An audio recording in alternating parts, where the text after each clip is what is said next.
ማሸነፉ የተናገረ ይገኛል። ብንሸነፍ ለመጀመሪያ ጊዜ አሸነፍ ያለው ብዬ በእብሪት ምወጠር ምስኪን አይደለም እንዴት እንዳሸነፍኩ አቋለሁ። ሊመህቶቻችን ድንበር እያለፉ ነው። የኔ ባልኩስ ታገባኝ ብቻ አይደለም ታገባኝ ሎክ ባልሽ ባሊ ነው what በኢየሩሳሌም ከፍተኛ ሐዘን ተሰምቷል። እና ኢምራን ወንድማችን እኛም ተወድ ግድ የለም አረብኛውን እንኳን አታውቁ ተመልከቱ የኦርቶዶክሶች መጽሐፍ ምናምን እሺ ነገሩ ተባብሷል። ከጀርባ የምትመለከቱት ምስል እንግዲህ እንደሌላው ጊዜ ከኢራን ወር ደግሞ ከተለያዩ የሚድል ኢስት ካንትሪ አንተ እብድ ሆንክ ሰውዬ እኔ ባልኖር ኖሮ እስር ቤት ትገባ ነበረ ወህኒ ቤት ከመግባት አድኛለሁ መላው እስራኤላውያን አንተን ይጠሉሃል። እስራኤል በርግጥ የኒውክሌር መሳሪያ አላት? ለዚህ ጥያቄ የአሜሪካው የውጭ ጉዳይ አሰላሙ አለይኩም ወራህመቱላሂ ወበረካቱ የአላህ ቸርነት ሰላም ፍቅር ጤና በያላችሁበት ዳር በርሎ በሁላችሁም ላይ ነኝ። ዛሬም እንደተለመደው አነጋጋሪ አስተማሪ እጅግ በጣም ምርጥና አዳዲስ መረጃዎችን ይቀርብ ያለው እነዛን ቪዲዮዎችን እንመለከታለን። ለዚህ ዩቲዩብ ቻናል አዲስ ሆናችሁ ግን ሰብስክራይብ ያደርጋችሁ ቤተሰቡ ነው። ነባሮችን የቻናል ቆሞች ሁላችንም ቪዲዮን በላይክ እንጀምራለን። ለእስላሞች አለ ከስተለም ቀጥታ ወደ ዛሬ ቪዲዮ ለቢስቱም ኢላ ቀሊላን ለው አንኩም ኩንቱም ተዕለሙን አሳዛኝ መረጃ በኢየሩሳሌም ከፍተኛ ሐዘን ተሰምቷል። የአልአክሳ መስጂድ ኢማም አረፉም። በተቀደሰችው ቅድስት ከተማ አልቁድስ በኢየሩሳሌም ከተማ የሚገኘው የአልአክሳ መስጂድ ኢማም ሼክ ዋሊድ ሲያም ከዚህ ዓለም በሞት መለየታቸው ተሰምቷል። የፍልስጤም ምንጮች እንደገለጹት በሼክ ወሊድ እረፍት በከተማዋ ነዋሪዎችና በሰጋጆች ዘንድ ከፍተኛ ሐዘን ተፈጥሯል። ሼህ ወሊድ ለዓመታት በአልአክሳ መስጂድ ውስጥ በዳዕዋና በኢማምነት ባበረከቱት ታላቅ አገልግሎት የሚታወቁ ስመጥር ሰው ነበሩ። ይህ በእንዲህ እንዳለም መስጂዱ በአሁኑ ሰዓት ጥብቅ የጸጥታ ክትትልና ውጥረት ውስጥ እንደሚገኝም ተገልጿል። ለአላፊው ኢማም አላህ ጀነትን እንዲወፍቃቸው ተመኘው። አላህ ምህረቱንም ጀነትንም ይወፍቃቸው። ለተጨማሪ ወቅታዊ መረጃዎች ይህንን ገጽ ፎሎ ማድረግ እንዳይረሳ። እንግዲህ ብዙዎቻችን ጊዜ ይቆማል ብለን እናስባለን። ዱንያ እንዴት ፈጣ እንደሆነች አያችኋት? እንዴት አላቂ እንደሆነች ተመለከታችኋት? ብዙ እንደማዘል ቃያችኋት? ለዛም ነው ነብዩ መሐመድ ሰለላሁ ዐለይሂ ወሰለም ኢብኑ ዑመር ቡኻሪ ላይ በተዘገበው ሐዲስ አኸዘ ረሱሉላህ ቢመንኪበየ ፈቃል ተከሻዎችን ሁለቱን ይዘው ነቢዩ መሐመድ ሰለላሁ ዐለይሂ ወሰለም ትልቅን አደራ ሰጡኝ ይላል። ኩን ፊ ዱንያ ገሪብ ዱንያ ላይ ስትኖር እንደ ባይተዋር እንደ እንግዳ ሆነህ ኖር። አው ዓቢሩ ሰቢል ዓለም እንዳልፎ ሀጅ መንገደኛ እንዴት ነው በመንገዱ ላይ የሚያሳልፈው? ሻንጣውን ይዞ ትጥቁን አጠባብቆ ረፍት ሳይሰማው ቤቱ እስኪደርስ አሊያም ወደ መሄድበት ቦታ እስኪደርስ ውስጡ አያርፍም። መንገደኛ ድካም ውስጥ ነው፣ ሐሳብ ውስጥ ነው ያለው። እንደዛ ሆነ ይሉታል ነብዩ መሐመድ ሰለላሁ ዐለይሂ ወሰለም። ግን ጊዜ ተቀያያሪ ነው። አንዳንዱ ጤነኛ የነበረው ዶክተር የነበረው እብድ ሲሆን እያየን እንገኛለን። እንደዚሁ ደግሞ አይሞትም ገና ልጅ ነው የተባለው ሰው ደግሞ ሲሞት እንመለከታለን። ሁላችንም ወደ አላህ ነን፣ ወደሱም ተመላሾች ነን። ነገር ግን ለአኺራችን ሁሌም ቢሆን ዛሬ ልንሞት እንችላለን፣ ነገ ልንሞት እንችላለን እያለን ኢባዳ ማድረግ ለአኺራ መዘጋጀት ያስፈልጋል። እንግዲህ ምርጫን አስመልክቶ የተሰሙ አዳዲስ ነገሮችን የምናይ ይሆናል። ብንሸነፍ ለመጀመሪያ ጊዜ እንኳን ደስ ያለ የሚል ቃል ከኢንከምበንስ ከአሁን ካለው መንግስት ተሰምቶ የስልጣን ሽግግር የሚደረግባት ኢትዮጵያ ማየት ነው። ብናሸንፍ በህጋዊ መንገድ ብቻ እንዲሆን ኮሮጆ ላለመስረቅ እንቅፋት ላለመሆን የኛ ካድሬዎች በሺዎች በመቶ ሺዎች አስተምረናል። እባካችሁን የኛ ድል ምርጫው ዲሞክራሲያዊና ሰላማዊ እንዲሆን ማድረግ ነው። ያው ድሮም ስለነበርን እናውቀዋለንና ብዙ ሙከራ የተደረገ ነው። ኢትዮጵያን አሸናፊ የሚያደርግ ምርጫ ይሆናል የሚል ተስፋ አለ። ዴሞክራሲን በሚመለከት ግን ዴሞክራሲኛ ጋር አበበ አደገ የሚሉ ሀገራትንም መለስ ብሎ ማየት ጠቃሚ ይመስለኛል። ዴሞክራሲ የሂደት ውጤት ነው። የባህል ለውጥ ውጤት ነው። የአንድ ምርጫ ውጤት አይደለም። አንድ ምርጫ ምንም ያክል የጠራ ቢሆን ዴሞክራሲን በተሟላ መንገድ አያረጋግጥም። ዶክተር አብይ አህመድ እንግዲህ ስለ ምርጫው የተናገረው ንግግር አለ። አሸንፍ ያለው ብዬ በእብሪት ምወጠር ምስኪን አይደለሁም እንዴት እንዳሸነፍኩ አውቀዋለሁ። ፈጣሪ ከኔ ጋር ባይሆን ኖሮ አይሆንምና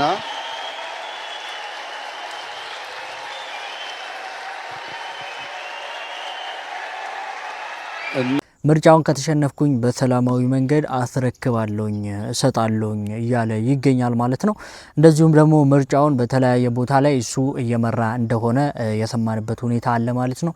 ነገር ግን አንድ ቦታ ላይ በጣም ጥቂት የሚባሉ ቦታ ላይ ደግሞ ኢዜማ የሚባል የፖለቲካ ፓርቲ እየመራ እንደነበር ተመልክተናል። ስለ ምርጫው እንግዲህ ዛሬ ላይ ያሉ አዳዲስ ነገሮች ይህን ይመስላሉ። ወደ ቀጣይ ቪዲዮ ስወስዳችሁ ሰሞኑን በጣም መነጋገሪያ የሆነ ጉዳይ አለ። እሱም እንግዲህ አሩሲ ላይ ብዙ ኦርቶዶክሶች ተገለዋል በሚለው ጉዳይ ላይ ኡስታዞቻችንን ዝምታቸውን ሰብረው እየተናገሩ ይገኛሉ።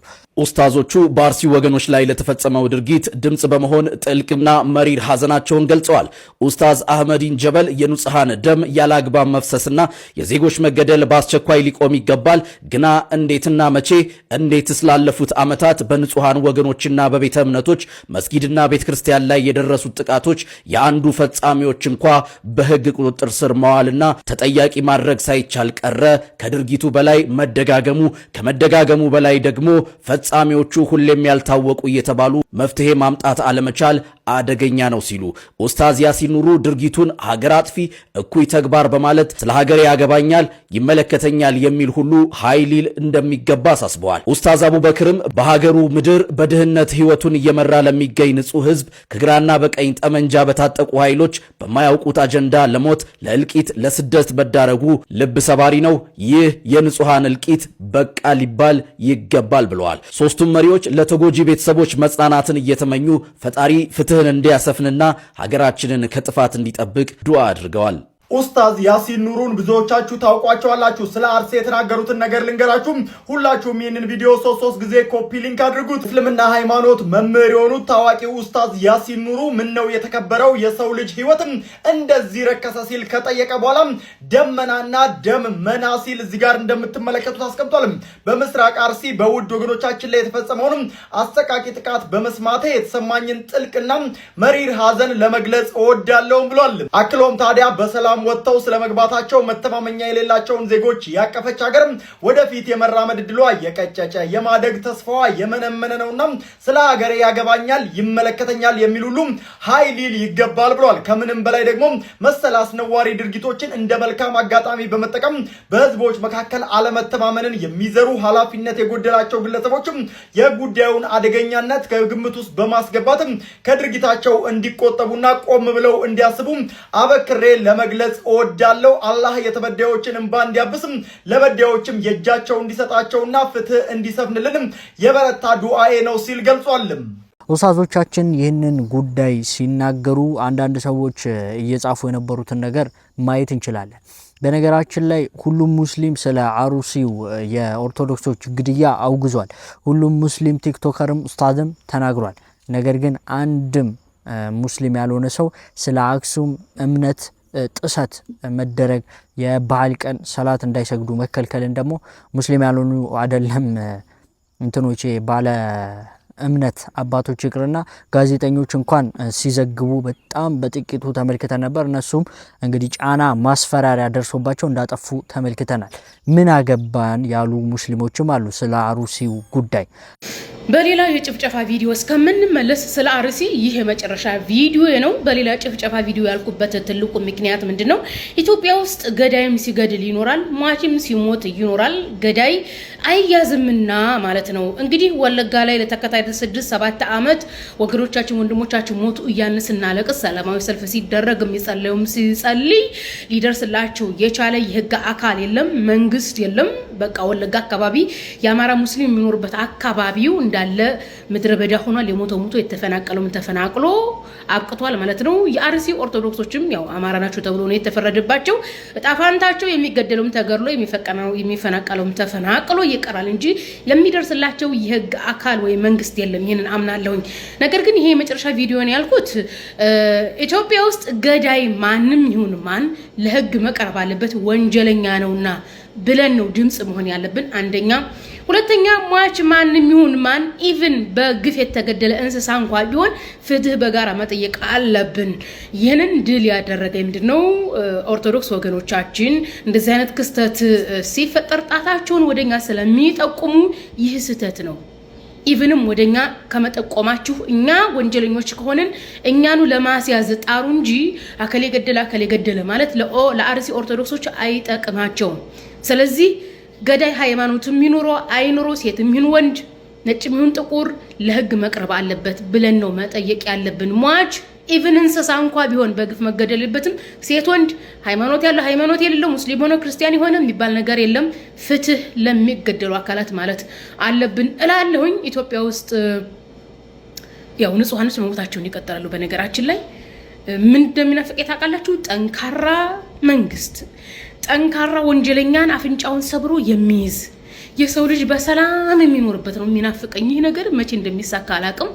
ለአርሲ ኦርቶዶክሶች ብቻም ሳይሆን እዛ አካባቢ የተገደሉ ሙስሊሞች አሉ። ከዛሬ 3 ዓመት ጀምሬ አርሲ እንደምል ታውቃላችሁ። ለማታውቁም ከአሁን ጀምራችሁ ወቁ። በአርሲ ላይ የሃይማኖት አባት ሙስሊም የሃይማኖት አባቶች ተገለው እንደ ሰው እንኳን አልተቀበሩም። ስጋቸው ተቆራርጦ ወንዝ ተጥሎ ነው የተገኘው። ይሄ ብቻ አይደለም፣ ቤታቸው የተቃጠለባቸው የተፈናቀሉ፣ ነገር ግን ድምጽ የሚሆናቸው ስለሌለ ነው እንጂ አርሲ ላይ ሙስሊሙም ኦርቶዶክስም እየተጨፈጨፈ ነው። በመጨረሻም ለአርሲ ኦርቶዶክሶች የማስተላለፈው መልእክት ምንድነው? ጠንካራ መንግስት መጥቶ ንብረታችሁን የምትኖሩበት ነገር እስከሚያደላድልላችሁ እስከሚያስተካክልላችሁ ህይወታችሁን ይዛችሁ እንድትሸሹ ያው ነው ማስተላለፈው። ምክንያቱም ከመሞት መሰንበት ብዬ ስለማስብ ነው። በመጨረሻም መጽናናትን እመኛለሁኝ በአርሲ አካባቢ ለሚገደሉ ሙስሊሞችና ኦርቶዶክሶች። አሩሲ ላይ እንግዲህ የተገደሉ ኦርቶዶክሶች ንጹሃን እስከሆኑ ድረስ ሙስሊም ይመለከተዋል፣ ያገባዋል። ንጹሃን ሲገደሉ ሙስሊም ዝም አይልም። ሙስሊም ወንድምህ በዳይ ከሆነ ራሱ ከተበዳይ ጎን ቁም የሚል እምነት ነው ያለን። ፍትሃዊነትን የሚያስተምር ዲን ያለን። ለዛም ነው ኡስታዞቻችን ስለ አሩሲው ጉዳይ የተናገሩትኝ ያወሩት። ስለዚህ ሁላችንም ሙስሊሞች ከፍትህ ጎን መቆምን እንግዲህ ለምን ምን አገባን ማለት የለብንም። እዛ ጋራ የተገደሉት ንጹሃን እስከሆኑ ድረስ ሁላችንም ከንጹሃን ጎን ልንቆም ይገባል። ነገር ግን መርሳት የሌለብን ጉዳይ ደግሞ አለ። አክሱም አለ፣ አዲስ አበባ ዩኒቨርሲቲ አለ፣ እንዲሁም ደግሞ ጎንደር አለ። እነዚህ ቦታዎች ላይ ብዙ ሙስሊሞች በተደጋጋሚ እየተገደሉ እየተጨፈጨፉ እምነታቸውን እንዳካሄዱ እየተደረጉ እንዲህ እየተዘረፉ እየታሰሩ ያሉበት ሁኔታ አለ። እሱንም ደግሞ በደንብ ልንናገርና እዛም ቦታ ላይ ደግሞ ፍትህ እንዲያገኙ የምንችለውን ነገር ማድረግ አለብን። ኦርቶዶክሶች ግን በጣም ታሳፍራላችሁ።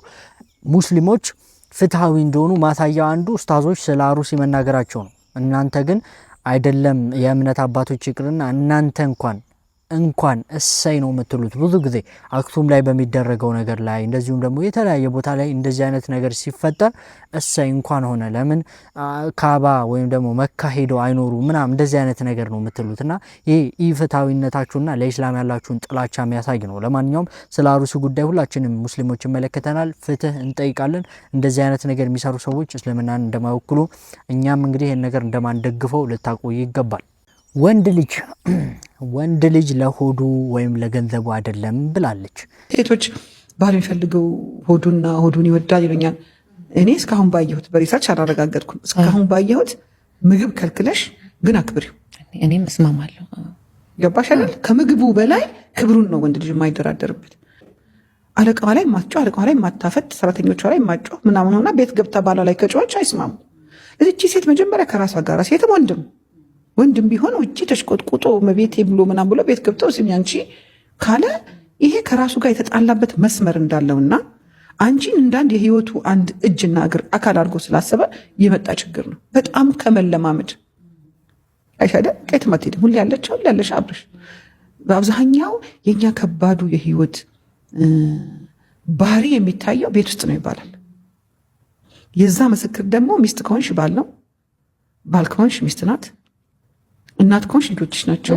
ከዛ ውጪ የምታዣቸው በአንቺ ቁጥጥር ስር ያሉ ደሞዝ የምትከፊያቸው ሰዎች ናቸው። ያንቺን ቢሄቪየር ያንቺን ጫፍ ስትደርሺ ማንነትሽን የሚያዩት በቃ የቅርብ ሰዎችሽ ናቸው። አንድም የቅርብ ሰዎችሽን ፎር ግራንትድ መውሰድ ነው። ቤት ስትገቢ በቃ ምናምን እዛ እንዲህ ሌላው እንዴ ምናምን የሚል ሌላው ኢጎ ነው። እንዴት ይናገረኛል፣ እንዴት እንዴት እሱ ያዘኛል እና ማን ነው የሚያዝሽ? አይሽ አይደለ? ሴት አሰለጠንን፣ ሴት አላሰለጠንን፣ ሴት አስተማርን ብለን ከመስመር ያልወጣ ስልጣኔ ነው ማድረግ ያለብን። አየሽ እኔ ብዙ ጊዜ እላለሁ የኢትዮጵያ አሰራሯም ብዙ ነገሯም ይለያል። እኛ ፈሪሃ ፈጣሪ ሰዎች ነን አይደል? በቁርአንም በመጽሐፍ ቅዱስም ባልና ሚስት ግንኙነታቸው ምን መምሰል አለበት? ክሊር ከት የሆነ ሮል አለ።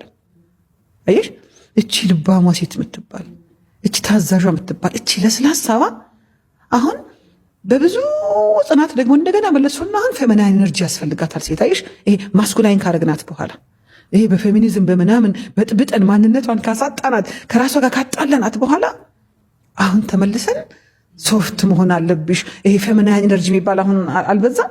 ዳሩሽ ታውቁታላችሁ ብዬ አስባለሁ። ወንድ ልጅ ክብር ይወዳል፣ ሴት ልጅ እንክብካቤ እንደምትወደው ማለት ነው። ስለዚህ ያው ባለትዳሮች የወንድ ልጅን ባህሪ ማወቃችሁ ይጠቅማችኋል። እንደዚሁ ደግሞ ባሎችም ደግሞ የሚስቶቻችሁን ባህሪ ምን እንደምትፈልግ ማወቅ ደግሞ ይኖርባችኋል ለጥሩ ትዳር ማለት ነው። ያው ይቺ እህታችን ከብዙ ልምድና ገጠመኝ አስታካ ነው የነገረችና ለብዙ ባለትዳሮች እንደዚሁ ለሚያገቡ ሰዎች ይጠቅማል ብዬ አስባለሁ። የተፈኩር ሰዓታችን ላይ ደርሰናል። ፒኮኮች ሙሉ ላባቸውን እንደሚያረግፉ ያውቃሉ? አሰላሙ አሌይኩም ውዶቼ እንዴት ናችሁ? ዛሬ የምናወራው ስለ ውቦቹ ፒኮኮች ነው። ሁላችሁም ፎሎ፣ ላይክ፣ ሼር፣ ኮፒ ሊንክ በማድረግ ጀምሩ። ያ ውብና ደማቅ ላባ ያለው ወንዱ ፒኮክ ብቻ ነው። ሴቷ ፒኮክ ረጅም ላባ የላትም። ቀለሟም ቡናማ ነው። ይህ የሆነው እንቁላል ስትቀፈቅፍ ከአዳኞች ለመደበቅ ነው። ወንዱ ፒኮክ ያንን ግዙፍ አይን መሰል ቅርጽ የላባ ማራገቢያ የሚዘረጋው እንዲሁ ለጌጥ አይደለም። ሴቷን ለመማረክ የሚደንስበት የፍቅር መገለጫው ነው። ሴቶቹ የሚመርጡት በጣም ትልቅና ብዙ አይን ያለው ላባ የያዘውን ወንድ ብቻ ነው። ይህን ውብ ላባ በየዓመቱ የመራቢያ ወቅታቸው ሲያልቅ ሙሉ በሙሉ ያረግፉታል። በኋላ ግን እንደገና ይበቅልላቸዋል። ሌላው ደግሞ ያ ሁሉ ከባድ ላባ እያላቸው ከአውሬ ለመሸሽ ዛፍ ላይ መብረር ይችላሉ። የሚገርመው ደግሞ ትናንሽ እባቦችና ነፍሳትን አድነው የሚበሉ ጨካኝ አዳኞችም ናቸው። እናንተስ ስለ ፒኮክ ብለጥ የትኛው እውነት አስገረማችሁ? ኮሜንት ላይ ንገሩኝ። ፎሎ ማድረግ እንዳይረሱ። ሰላም አለይኩም። እንግዲህ እንስሳዎችን እየተመለከትን በአላህ ስራ እየታጀብን ሱብሃንአላህ እያለን እንገኛለን። ሳፋሪ ሴቶች፣ እነዚህ ሴቶች ከየት ነው ፈተው የሚለቁብን? የኔ ባል እኮ ስታገባኝ ብቻዬን አይደለም የምታገባኝ። ሎክ ባልሽ ባሌ ነው። ባልሽ ባሌ ነው። አላህ በጣም የሚያሳፍር ንግግር ነው እየተናገሩ ያሉት። እንደሰማችሁት ባልሽ ባሌ ነው እያለች ነው የምትገኘው። ምን ለማለት ፈልጋ ነው? ይሄ ነገር በጣም አረብ ሀገር ላይ ወይም ደግሞ የሆነ ውጪ ላይ ውጪ ሀገር ላይ ያሉ ሰዎች ብዙ ጊዜ ሲሉት እየሰማሁ ነው ያሉት፣ ሙስሊም የሆኑም ያልሆኑም። እና ይሄ ነገር በጣም የሚያሳፍር ነገር ነው። በጣም የሚቀፍና ሙስሊሞችን ማወክል ነገር ነው። በተደጋጋሚ ብዙ ሙስሊሞች ይህንን ነገር ሲሉ ሰማለሁ። አረብ ሀገር ላይም ያሉ አንዳንድ ሴቶች እንደዛ ሲሉ ሰማለሁ። አረብ ሀገር ላይ ሁሉም ሴቶች መጥፎ አይደሉም። በጣም ጥሩ ኢማን ያላቸው ዲነኛ የሆኑ ብዙ ሴቶች አሉ።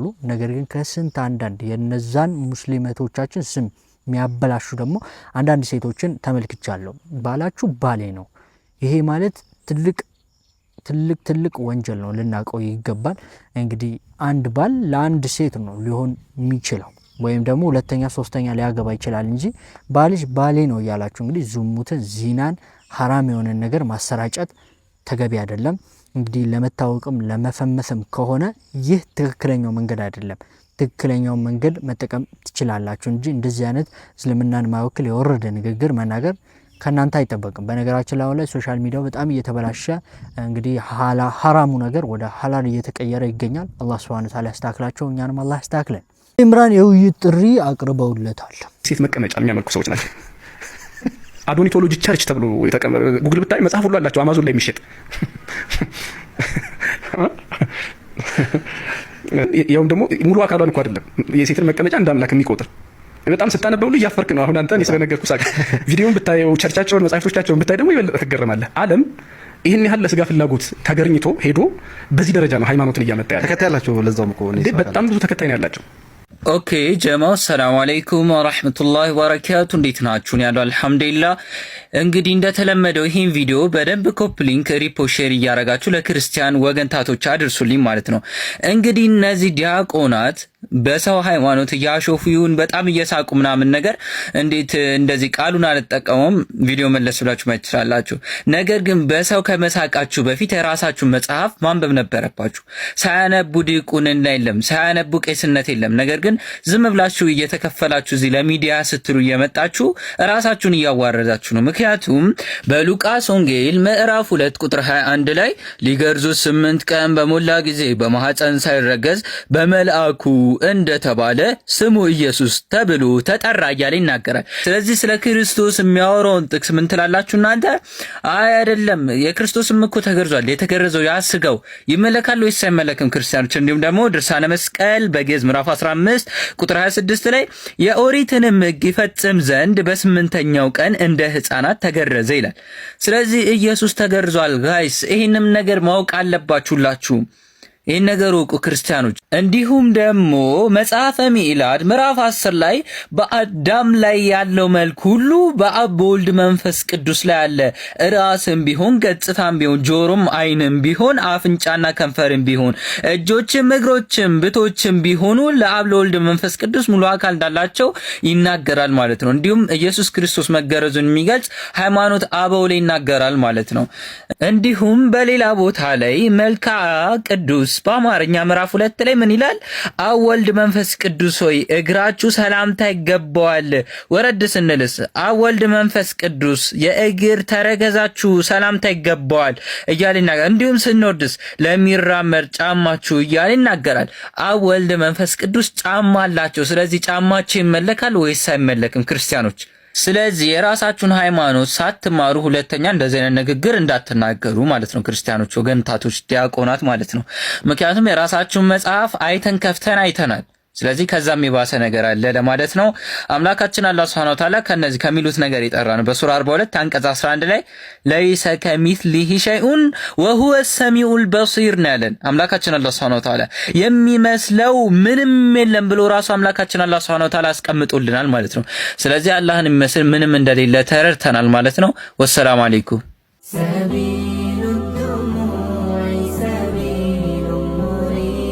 እና ኢምራን ወንድማችን እኛም ተወት ግድ የለም አረብኛውን እንኳን አታውቁ። ተመልከቱ የኦርቶዶክሶች መጽሐፍ ምናምን። እሺ ይኸው። አሰላሙ አለይኩም ወራህመቱላሂ ወበረካቱ። ያ ጀማዓተል ኸይር ይህን የውይይት ጥሪ ሁላችሁም ኮፒ ሊንክ ያደረጋችሁ አሰራጩልኝ። ወገናችን መምህር ዘማሪያም እኔ ላይ ከአንዴም ሁለቴ ላይቭ ላይም ቪዲዮም እየሰራ ስለኔ እያወራህ ነው ያለውና በምታወራው ነገር እውነተኛ ከሆንክ ማስረጃዎች ካሉ አሁን ቪዲዮ ሰራ ላይቭ ላይ ያወራህበትን ነገር ፊት ለፊት የመተህ እንድታወራ ያው ኦፊሻሊ የውይይት ጥሪ አቀርብልሃለሁ። እስካሁን 3 መምህሮች መጥተዋል። 3ቱ መምህራን ዲያቆናት ሊመልሱ አልቻሉም። እስኪ አንተ ደግሞ ናና በስላሴ ጉዳይ ተወያይ፣ ስላሴን አስረዳ።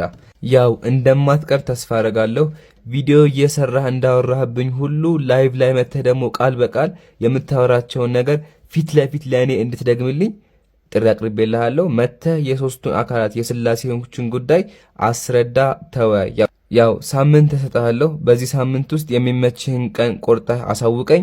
እኔ በየትኛውም ሰዓት በየትኛውም ሁኔታ ከአንተ ጋር ለመወያየት ዝግጁ ነኝ። የስላሴዎችን ጉዳይ ላወራበት ፍቃደኛ ነኝ። መጽሐፍ ቅዱስ ላይ እንደሌለ 3 አምላኮች እንደሆኑ ማስረጃዎች አሉኝ። እሱን የማሳይ ይሆናል። እንደማትቀር ተስፋ እናደርጋለን። በድጋሚ ወሰላሙ አለይኩም። እንግዲህ በወቀሳ የውይይት ጥሪ አቅርበውለታል። ኢምራንም ኑ እያላቸው ይገኛል። ኢምራን ትልቁ አካውንቱን አዘግተውበታል። እንግዲህ ብዙዎች ኦርቶዶክሶች ከሱ ጋር መግጠም ፈርተው እንደነበር ታውቃላችሁ። አሁንም እንግዲህ ይህ ክርክር ወይም ደግሞ ዲቤት ይካሄዳል አይካሄድም አብረን ምናየው ይሆናል። ይመጣሉ አይመጡም የሚለውን ነገር አብረን እንግዲህ ምንመለከተው ይሆናል። ወደ ውጭ መረጃዎች ወስዳችኋለሁ። ነገሩ ተባብሷል ነው ምላችሁ። የኩዌት አየር ማረፊያ በኢራን ድሮን መመታቱ በሳት የተነገረ ይገኛል። ምሽቱንም እንግዲህ እጅግ በጣም ከባድ የተባለ ጥቃት ተሰነዝር ያደረችው ኢራንም እንግዲህ ለዚህ ጥቃት ኃላፊነቱ እንደምትወስድ እንዲሁም ደግሞ የፈጸመችበትን ምክንያት ማለት ነው በይፋ መናገሯን እየተነገረ የሚገኘው የኢራን ድሮን በኩዌት አየር ማረፊያ ላይ እንደምትመለከቱ ሲያርፉ የሚያሳዩ የተለያዩ ምስሎችም ጭምር እየወጡ ይገኛሉ። የሰው ህይወትም አልፏል። እንዲሁም ደግሞ በርካታ ሰዎች ላይ እንግዲህ ጉዳት መድረሱ እየተነገረ ይገኛል። አሜሪካ በኢራን የተለያዩ መርከቦች እንዲሁም ደግሞ የጦር መሳሪያ ማከማቻዎች ላይ ጥቃት መሰንዘሯን ተከትሎ የተፈጸመ ጥቃት እንደሆነ ነው የኢራን እስላማዊ አብዮታዊ ዘብ እየገለጸ የሚገኘው። የምትመለከቱት ጥቃትም እንግዲህ በአየር ማረፊያ ውስጥ ሰዎች ሲዘዋወሩ በነበረበት ሰዓት ድሮኑ ሲያርፍ የሚያሳዩ የተለያዩ ምስሎች ናቸው በሰዓት እየወጡ የሚገኙት።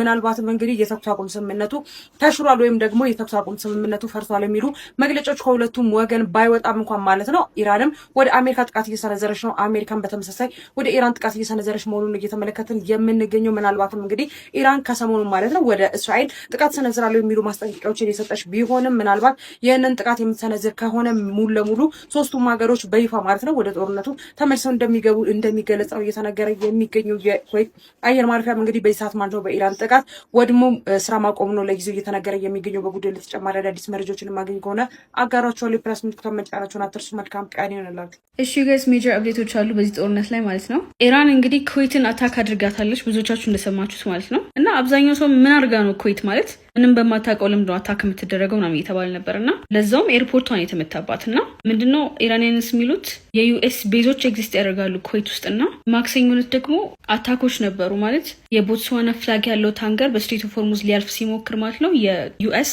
ሴንትኮም ዋርኒንግ እየሰጠው ለማለፍ ሞከረና መቱት። እሱ ብቻ ሳይሆን ማለት ነው ሌባኖን ውስጥም በጣም ብዙ አታኮች ነበሩና ለዚህ ሪታሊየት እያደረግን ነው እያሉ ነው ማለት ነው ኢራኒያንስ እና የሁላ የሚፈጠረው ባይዘው ሁለቱም ሲዝፋየር ላይ ነን እያሉ ነው ማለት ሲዝፋየር ማል ሆኖ ነው። በቀደምም ቃሽማ አይላንድን አታክ አድርጎት ነበረ አሜሪካንስ ማለት ነውና እሱ ብቻ ሳይሆን ትራምፕ ማለት ነው በጣም እየሞከረ ነው ላይክ የሆነ አይነት ዲል ሎክዳውን ለማድረግ እየሞከረ ነው ከኢራኖች ጋር ማለት ነውና ግን ችግሩ ማለት ነው ኔታንያሁ ላይክ እየፈቀደለት አይደለም ነው ማለት በጣም ኮንስታንትሊ ፑሽ ለማድረግ ይሞክራል ጦርነቱ እንዲቀጥል ነው ላይክ አግሬሲቭ የሆነ መንገድ የሚሄደውና አስተውሳችሁ በቀደም ጓብሎበት ነበረ ላይክ ትራምፕ ዩ ፍሪኪንግ ክሬዚ ነህ እኔ ባልኖር እኮ አንተ እስር ቤት ውስጥ ነህ ምናምን ብሎት ነበርና እዚህ ሁሉ መሀል ግን የሚገርመው ማለት ነው ትራምፕ ማለት ነው ከሱፕሪም ሊደሩ ጋር መገናኘት እንደሚፈልግ አስታውቋል ማለት ነው። አይ ውድ ላይክ ቱ ሚት ሂም እያለ ነው። የሆነ ሰዓት ላይ መገናኘታችን አይቀርም እንደሰማሁት ጥሩ ሁኔታ ላይ አይደለም በጣም ብዙ አካሉ ጎሏል ምናምን እያለ ነበርና አት ዘ ኤንድ ኦፍ ዘ ዴይ ማለት ነው በቃ ኢራኒያንስ አቺቭ አድርገዋል ማለት ፈልገውም ሆነ ሳይፈልጉ አሜሪካኖች ቱ ዘ ቴብል እንዲመጡና ራሽ አይ ውድ ላይክ ቱ ሚት ሂም እስከሚል ድረስ ላይክ ሊገለው የሚፈልገው ሰው እኮ ነው። ምንም አይነት ሜጀር ሎክዳውን የተደረገ ዲል የለም ግን እዚህ ላይ ናቸው ማለት ነው። ሀሳብ ካላችሁ ኮሜንት ሴክሽን አስቀምጡት። ፎሎ ማድረግ እንዳረሱ ይመቻችሁ። እስራኤል በእርግጥ የኒውክሌር መሳሪያ አላት?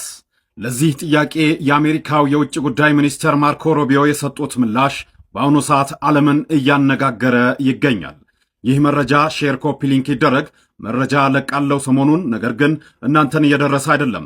በአሜሪካ ምክር ቤት በተደረገ የጦፈ ስብሰባ ላይ የኮንግረስ አባሉ ጆአኪን ካስትሮ ማርኮ ሩቢዮን እስራኤል የኒውክሌር መሳሪያ አላት ወይ በማለት በቀጥታ ጥያቄያቸውን አነሱላቸው።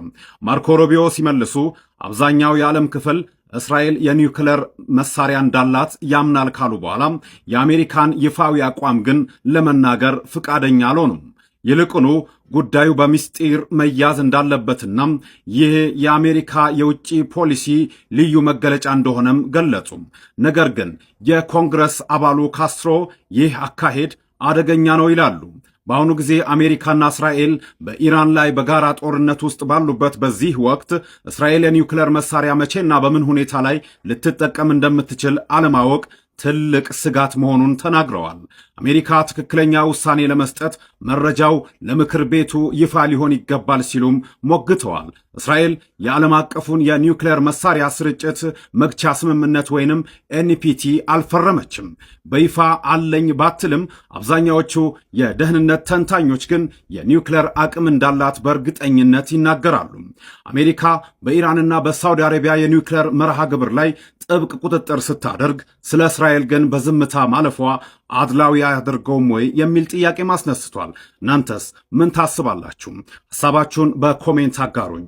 ቪዲዮን ላይክ እና ሼር በማድረግ አዳርሱ። የአሜሪካኑ ፕሬዚዳንት ዶናልድ ትራምፕ እጅግ በጣም ተናዷል። ምክንያቱ ደግሞ በኢራን ላይ ዳግመኛ የሆነ ጦርነት እንዳይከፍቱ ውሳኔ ተላልፎባቸዋል። ስለዚህ ውሳኔ ልንገራችሁ። ይህም ውሳኔ የተላለፈው በትናንትናው ዕለት በአሜሪካን ሕዝብ ተወካዮች ምክር ቤት ወይም በሃውሱ ሲሆን ዶናልድ ትራምፕ በኢራን ላይ ዳግመኛ ጦርነት እንዳይከፍቱ የሚያስችለው ውሳኔ ተላልፎባቸዋል። ማለትም ያው ፓወራቸው ሊሚት አድርጓቸዋል። ነገር ግን በሃውሱ ይህንን ውሳኔ መተላለፉ ብቻ ዋጋ የለውም በብቻው፣ ምክንያቱም በቀጣይ ወደ ሴኔቱ ሄዶ ወደ ሴኔቱ አፕሩቭ ስለሚሆን ማለት ነው። ነገር ግን እጅግ በጣም የሚያነጋግረው ከተሰጡት ቮቶች መካከል 4ቱ በሪፐብሊካኖች የተሰጡ ቮቶች ናቸው። ማለትም ከሳቸው በተቃራኒ ሳይድ ቆመዋል ሪፐብሊካኖችም። ይህም እንግዲህ ክፍፍሉን የሚያሳይ ነው በሁለቱ መካከል ያለውን ክፍፍል። እናም ይህን ተከትሎ የአሜሪካን ፕሬዚዳንት ዶናልድ ትራምፕ በዚህ መልኩ ሀሳባቸውን ሰጥተዋል። የኔን ማሸነፍ ሊነጥቁ ፈልገው ነው። ይህም የተደረገው በዲሞክራቶች ነው። ነገር ግን ቅያሜ በዲሞክራቶች ላይ ሳይሆን በሪፐብሊካኖች ላይ ነው። በአራቱ ሪፐብሊካኖች ከኔ አገነስ በመረጡት ሪፐብሊካኖች ነው ተሸውዳቸዋል ሲሉ ተናግረዋል። እሳቸውም እንግዲህ ቅያሜያቸው እጅግ በጣም በርትቷል። ነገር ግን ዋናው ነገር በሪፐብሊካኖችና በዲሞክራቶች መካከል ያለው ክፍፍል ሳይሆን እርስ በርስ ማለትም በሪፐብሊካኖች ውስጥ ያለው ክፍፍል እየበዛ መምጣቱን ነው። ነገር ግን ብቻውን ይህ ውሳኔ ብቻ ከጦርነት አያስቆማቸውም። እሳቸው ኢራን ላይ ጦርነት ከመክፈታቸው ወደ ኋላ ሊያረጋቸው አይችልም በሴኔቱ ውሳኔ ካልተላለፈ በስተቀር። ነገር ግን ከሰሞኑን እያየናቸው የመጣናቸው ክፍፍሎች ማለትም በአሜሪካን መሪዎችና በእስራኤል መሪዎች እንዲሁም ደግሞ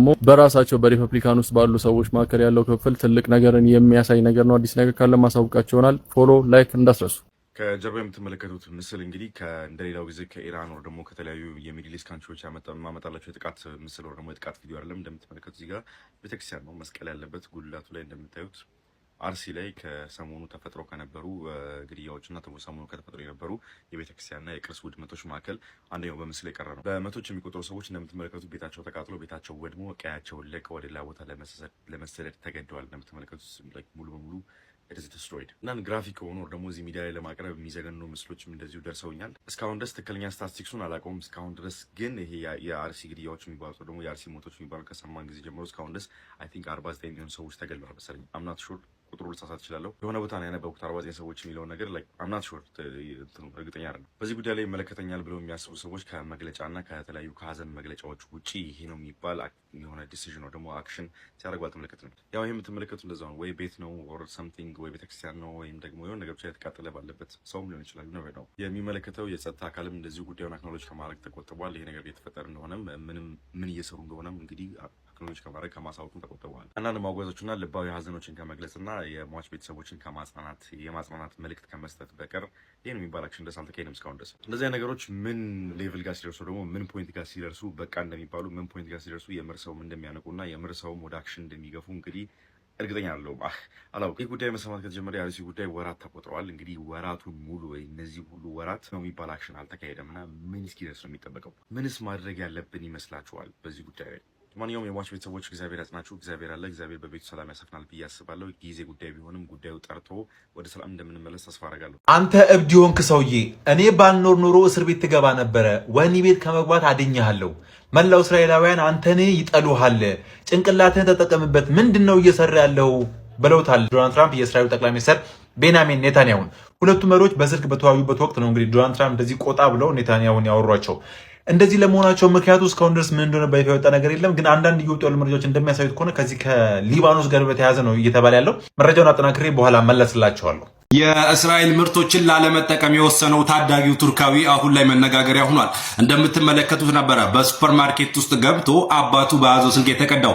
እናም ይህ ልጅ የሚፈልጋቸውን ነገሮች እያንዳንዱን ነገር ለምሳሌ ቺፕስ፣ የተለያዩ ጁሶችን ሲያነሳ መጀመሪያ የሚጠይቀው አባቱን ይህ የእስራኤል ምርት ነው እንዴ ይለዋል። አባቱ የሚያይና ምርቱን አይ ወይም ነው እያለው ይሰጠዋል ማለት ነው። የእስራኤል ምርቶችን ላለመጠቀም ወስኗል ማለት ነው። እንደምትመለከቱት መጨረሻ ላይም እቤታቸው ሲያወሩ እንዲህ በስልክ ቀርቶ ነበር የለቀቀው። ይህ ቱርካዊ ታዳጊ እንደሚናገረው ከሆነ ዛሬ በሱፐርማርኬት ጥሩ ገበያ አድርገናል፣ ነገር ግን እርግጠኛ ነህ የእስራኤል ምርቶችን አልተጠቀምንም ብሎ ለአባቱ ይጠይቀዋል። አባቱም ደግሞ አዎ አልተጠቀምንም ይለዋል። ልጁም በኋላ መጨረሻ ላይ ምንም አይነት ገንዘብ ለእስራኤል አንከፍልም፣ ይህ በህፃናት ደም የመጣ ነው ሲል ይሰማል ማለት ነው። አሁን ላይ ይህ በማህበራዊ ሚዲያ ከተለቀቀ በኋላ ብዙዎች ይህንን ህፃን ልጅ እየተቀባበሉት ይገኛሉ። በሁለት ሀሳብም ከፍለዋል። አንዳንዶቹ ጥላቻ አስተምረውት ነው ይላል፣ አንዳንዱ ደግሞ እየተደረገ ያለውን ግፍ ተደርቶ ነው የሚሉ አሉ። እናንተ በምንኛው በኩል ናችሁ? ለተመሳሳይ መረጃ የፕላስ ምልክቱን መጫናችሁን አትርሱ። ወደ ቀን የኢራንና የአሜሪካ ጉዳይ በጣም መፍትሄ ያገኘ አይደለም። እንግዲህ አዳዲስ ቦታዎች ላይ ጥቃት ኢራንም አሜሪካም እየፈጸመች ትገኛለች። ሙሉ መረጃውን እንመለከታለን። እነሆ የዛሬ ቪዲዮ ይሄን መስል ነበር። ሳይነበርኩም ቪዲዮ ላይክ፣ ቻናል ሰብስክራይብ አድርጉ። ቪዲዮ በተለይ ሼር አድርጉ። አላህ በጀንታ ያገናኘን። ወሰላሙ አለይኩም ወራህመቱላሂ ወበረካቱ።